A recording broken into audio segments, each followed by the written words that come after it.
Hello everybody, welcome to number 27. I'm Jack and this is the unfixable InfluEnzo, and although I still have quite a bit of work to do to this car, after all it looks like it's going to be needing a very quick bottom end rebuild, I have started thinking, what on earth could I possibly replace this with? It's been really successful for the channel. It is a Ferrari, it's my first Ferrari, and when it is fixed, what on earth should I do? Maybe drive it for a little bit, enjoy it, but today is one of those times when it is actually running properly. One of those rare times. Until those plugs foul up, it is going really well. But I think that if I was to replace this impossibly pretty car, it would have to be with a Ferrari V12. Now there's only a couple of models really that fall within reach for me, and that is, one is the 456 and the other is the 400 series. Now the 456 my friend Fergus had. It's a lovely car. I love the way they look. They're a bit chalk and cheese, but I love them. However, it is a little bit, I don't know, it's a bit too modern for me. It's injection, it's got a bit too much in terms of electronics, it's too complicated. If things break, they're harder to fix. The 400 series used to be pilloried by everybody. Jeremy Clarkson, I think, once described it as one of the worst cars in the world, and you could pick one up for 10 to 15,000 pounds. Quite rightly, they have appreciated in value, and it is still really the most affordable of the Ferrari V12s. And if you compare it to what else is around from that time, like the Espada, other cars like that, it's still very good value. They go for about the same sort of price as these, something like that. So the thing is, I don't know, today I'm going to JHW Classics and I'm going to try one. It's a 400i, a 1981. It's an auto, so I'm going to have to bear that in mind. You can get manuals. I'm not sure how easy they are to find, but if I got one, it would have to be a manual, I think. But hopefully this car today will give me an idea of whether it is a possible replacement.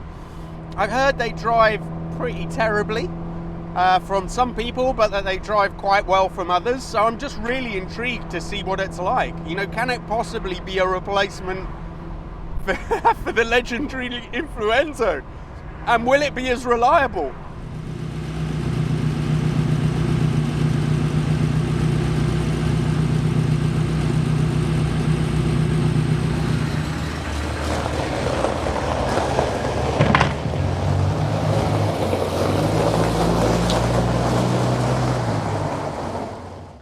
So these 400 series cars are actually quite interesting because you could take it as a plus or a minus, but essentially this car is very, very similar to the Daytona. It was hardly changed at all. So the 365, I think 2+2 came before it, and it literally had a slightly stretched version of the chassis. The engine was not dry sumped.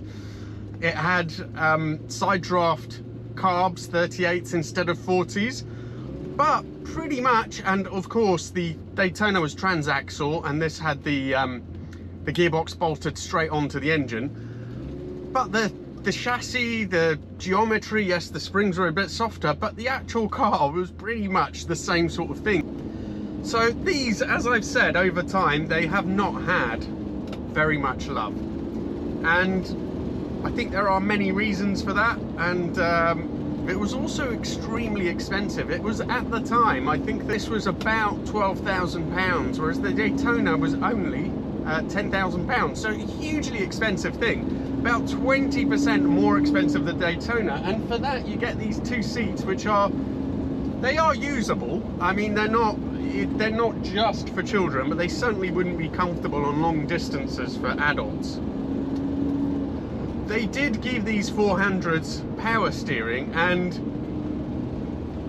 it's just wonderful because it's the kind of power steering I like, which almost gives you all the positive of not having any power steering, because you still get plenty of feedback, still seems to work pretty well, but you know, at parking speeds it helps you, but it's not over assisted at all. It's actually still fairly heavy, you know, it certainly isn't light.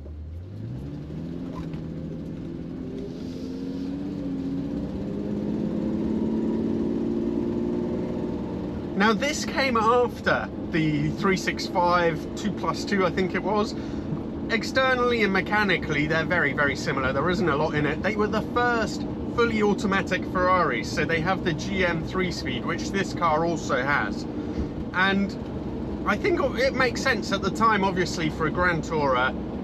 You know, people who wanted Ferraris, there was a definite market, and most of these 400s came with the auto option. I have to say that if I got one, and so far what I've seen from this one, I would definitely go for the manual. I think it would definitely change the way the car feels. I know it's a Tourer, but for me, having the manual option also would make it feel a bit more muscular. It's got more than enough power to do whatever you need it to do, but I don't think it makes the most of that V12. You're kind of losing the amazing Colombo V12. And something else about that V12 as well, when we're talking about they did this going back to the days of the Daytona, is that the engine on this car, the Colombo V12, actually traces its roots back to the 50s. So these weren't advanced cars even when they came out. Now, Ferrari did do a great job with the interior. I have to say I'm pretty impressed. These seats are incredibly comfortable and much more supportive than I thought. They don't give you much sideways support perhaps, but I could see how this, you know, if you're going down to the south of France or something, would be an absolutely fantastic mile muncher. It's not quite as refined as you'd expect in many ways. The engine's quite vocal, and you can hear a little bit of road noise coming through. Now, a lot of people don't like the looks, but I personally do, and I think that if there is a car that screams evil, so if there is a car that you'd see and you think there's a load of mafia guys in it, well, this has to be it. It's just so mean, that design. The front end straight on front is a little bit less successful, it's a little bit anonymous. But from the side and that rear end, the way the wheels sort of sit in those arches, the sort of, because it's not actually that low, but because it's so long, it looks like it's really sleek. And I like them, I have to say. They're a bit incongruous from some angles, but generally speaking, definitely a car of its time, and definitely something that you wouldn't forget in a hurry if you saw it. And of course, you get that Ferrari V12. So in terms of comfort, it's actually quite well laid out. There aren't too many sort of switches around. These are exactly the same as on my Ferrari, on my 308, so I'm quite familiar with that. I'm quite happy. This had aircon as standard and power steering, as I've said, plus the auto. So, you know, not the kind of things you would expect on a Ferrari of the time. If and when I fix the InfluEnzo and I sell it, could this be a car that I would consider getting? I think it's actually better than you think. It feels quite lithe on its feet.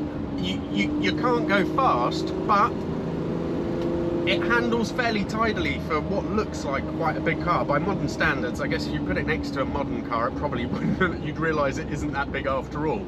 But it's quite pleasant to sort of pedal around on roads like this. The tighter corners doesn't particularly like, but the ride is good.